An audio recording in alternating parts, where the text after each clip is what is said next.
கண்கள் உடையவளே, ஆலயத்தின் தலைமகளே, கடை கண்ணாலே பார்த்தருள்வாய், காலம் எல்லாம் காத்தருள்வாய்.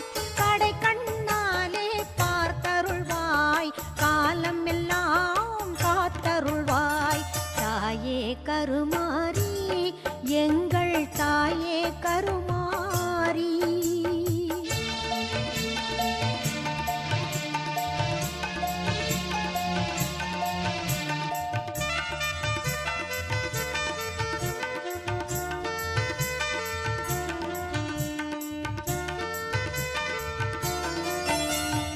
அன்னை உந்தன் சன்